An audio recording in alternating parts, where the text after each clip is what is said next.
Hi అండి, అందరికీ నమస్కారం. వెల్కమ్ బ్యాక్ టు సర్వలక్ష్మీస్ వంటిల్లు. ఈరోజు వీడియోలో మనం ఒక సీజనల్ అండ్ హెల్తీ రెసిపీ చూద్దామండి. మధురాతి మధురమైన రుచితో ఉండే వెలగపండు రోటి పచ్చడి ఎలా చేసుకోవాలో చూద్దామండి. చెయ్యడం చాలా సులువు, చిటికలో రెడీ అయిపోతుంది. మన ఛానల్ని ఎవరైనా ఫస్ట్ టైం చూసినట్టయితే తప్పకుండా సబ్స్క్రైబ్ చేసుకోండి. పదండి ప్రొసీజర్ చూసేద్దాం.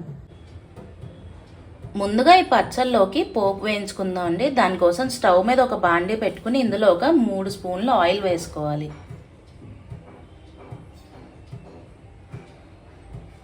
ఇప్పుడు మనం పోపు దినుసులు ఒక్కొక్కటిగా వేసేద్దామండి. మనం ఏ రోటి పచ్చడి చేసినా సరే మనం మినప్పప్పు అనేది ఎక్కువగానే వేసుకోవాలి. అందుకని నేను ఇక్కడ 2 టేబుల్ స్పూన్లు మినప్పప్పు వేస్తున్నానండి.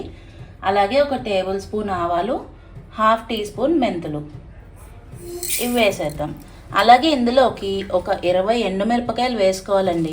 అలాగే ఇందులోకి ఒక 1/2 టీ స్పూన్ ఇంగువ వేసుకోవాలి. ఇప్పుడు ఇవన్నీ కూడా ఎర్రగా వేయించుకోవాలండి. మనకి ఎప్పుడైనా సరే పోపు ఎర్రగా వేగితేనే రుచి అండి, లేకపోతే రుచి రాదు.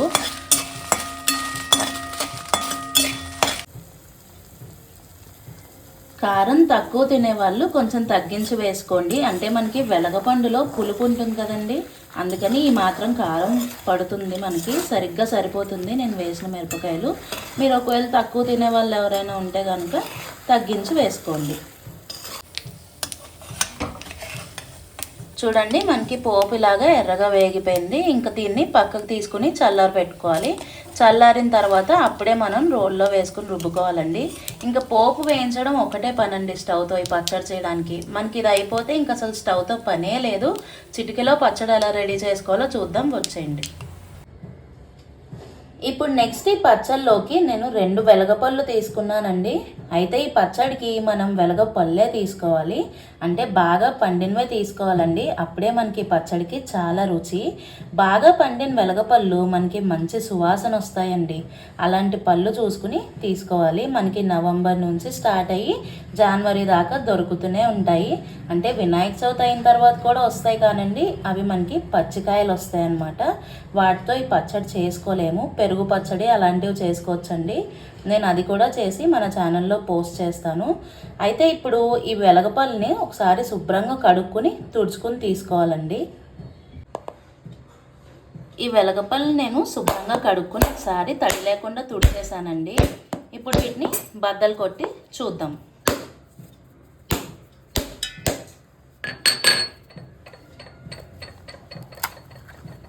చూడండి, మనకి ఇలాగా బాగా పండింది కదా, ఇలా ఉండాలన్నమాట. అప్పుడు మనకి పచ్చడి చాలా రుచిగా ఉంటుందండి. ఇప్పుడు ఇలానే ఇంకొకటి కూడా బద్దలు కొట్టుకుని పక్కన పెట్టుకుందాం.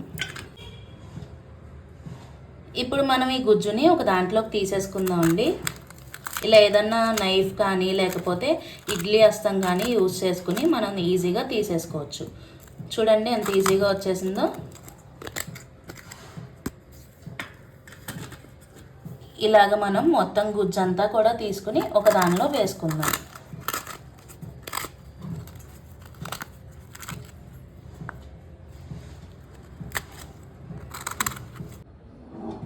ఇప్పుడు నెక్స్ట్ నేను ఇక్కడ ఒక రోల్ ఏర్పాటు చేసుకున్నానండి. మీ దగ్గర రోల్ కనుక లేకపోతే సేమ్ నేను ఇప్పుడు చూపించే ప్రొసీజర్ అంతా కూడా మీరు మిక్సీలో చేసుకోవచ్చు. కానీ అయితే మీరు ఫైన్గా పేస్ట్ చేసేయకండి, పచ్చడి టేస్ట్ బాగోదు. మీరు కచ్చా పచ్చాగా పల్స్ మోడ్లో పెట్టి గ్రైండ్ చేసుకోవచ్చు.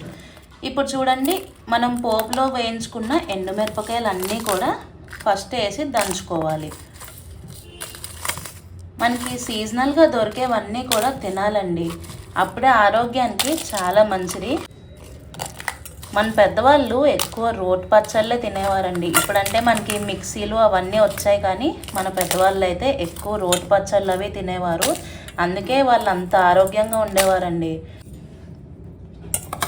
మనకి వెలగపళ్ళు వల్ల చాలా హెల్త్ బెనిఫిట్స్ ఉన్నాయండి. ఉత్తి వెలగపండు ఒలిచేసుకుని పంచదార వేసుకుని తింటే ఆడవాళ్ళకి గర్భవాతం రాకుండా ఉంటుంది.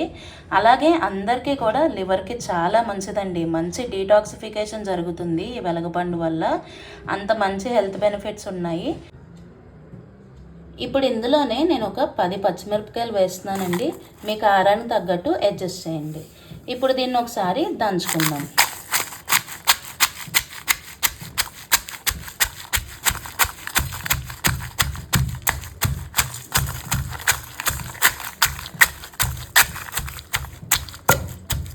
మీరు కావాలంటే ఇప్పుడు నేను చూపిస్తున్నాను కదండి, ఈ పచ్చిమిరపకాయలు, ఎండుమిరపకాయలు, పోపు అంతా దంచేసుకుంటాం కదా, దాని తర్వాత ప్రొసీజరు ఒక అమాందస్తా తీసుకునైనా చేసుకోవచ్చండి. బెల్లం అవి యాడ్ చేయొచ్చు, ఉప్పు పసుపు అవి వేసి అందులో మనం పూర్తిగా అలా కూడా దంచుకోవచ్చు. 3 విధాలుగా ఈ పచ్చడిని చేసుకోవచ్చండి. మధ్య మధ్యలో ఈ విధంగా ఒకసారి కలుపుకుంటూ మళ్ళీ దంచుకోవాలండి. అసలు మనకి ఈ రోటి పచ్చళ్ళు రుచే వేరండి. మిక్సీలో ఎంత చేసినా ఏం వేసినా కానీ ఈ రోటిలో చేసుకున్నంత టేస్ట్ అయితే మనకి రాదు. రోటి పచ్చళ్ళు అంటే చాలామందికి చాలా ఇష్టం కదండి. నేను ఇంకా ఇలాంటి రోటి పచ్చళ్ళు చాలా చేస్తానండి. ముందు అవన్నీ కూడా చేసి మన ఛానల్లో పోస్ట్ చేస్తాను, తప్పకుండా చూడండి. మన ఛానల్ ఫస్ట్ టైం చూసినట్టయితే తప్పకుండా సబ్స్క్రైబ్ అయితే చేసి నాకు సపోర్ట్ చేయండి. ఈ వీడియోని లైక్ చేయండి ఫ్రెండ్స్. చూడండి, మనకి కొద్దిగా నలిగింది కదా. ఇప్పుడు మనం ఇందులో కొద్దిగా పోపు దినుసులు వేసుకుందాము. కొన్ని వదిలేసుకుందామండి, మనం లాస్ట్లో కలుపుకుందాము. అవి పంటి కింద పడితే చాలా బాగుంటుంది. ఇప్పుడు ఇందులోనే కొద్దిగా కొత్తిమీర కూడా వేస్తున్నానండి. ఇప్పుడు ఇవంతా కూడా మెత్తగా దంచేసుకుందాం.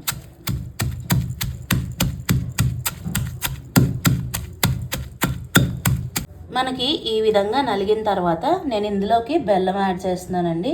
ఈ దెమ్మ ఉంది కదా, ఈ దెమ్మ మొత్తం కూడా నేను తరుక్కున్నాను. ఇది మనకి 190 గ్రాములు ఉందండి. చూడండి, తరుక్కున్న బెల్లం ఇందులో వేసేస్తున్నాను.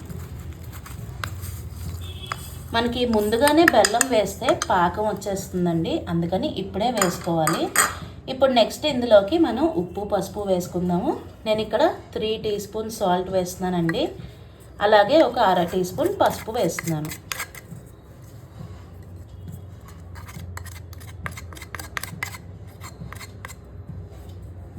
ఇప్పుడు ఇవన్నీ కూడా మళ్ళీ ఒకసారి దంచుకోవాలి.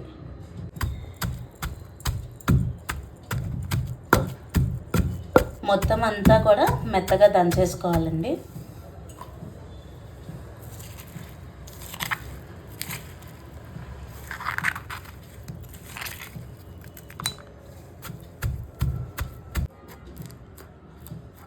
మనకి ఇది బాగా నలిగిపోయిందండి. ఇప్పుడు మనం వెలగపండు గుజ్జు తీసుకున్నాం కదా, అది ఇందులో వేసేయాలి.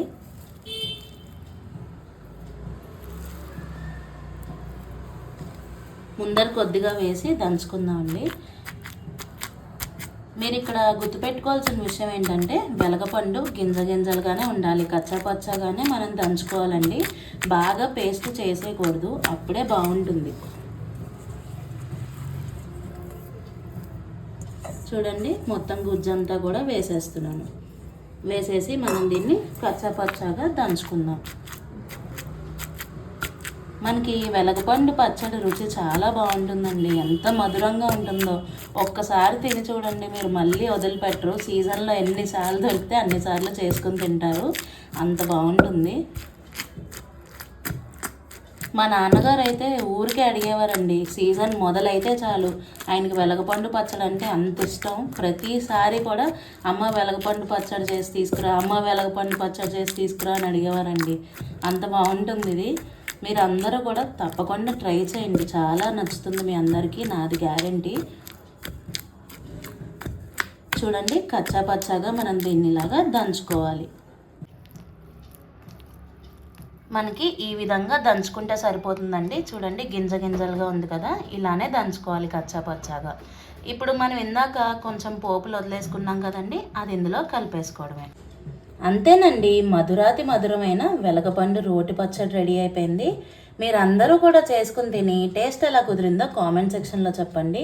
ఈ వీడియో కనుక నచ్చినట్టయితే లైక్ చేయండి, షేర్ చేయండి, కామెంట్ చేయండి. మరిన్ని వీడియోస్ కోసం మన ఛానల్ తప్పకుండా సబ్స్క్రైబ్ చేసుకోండి. Thank you very much.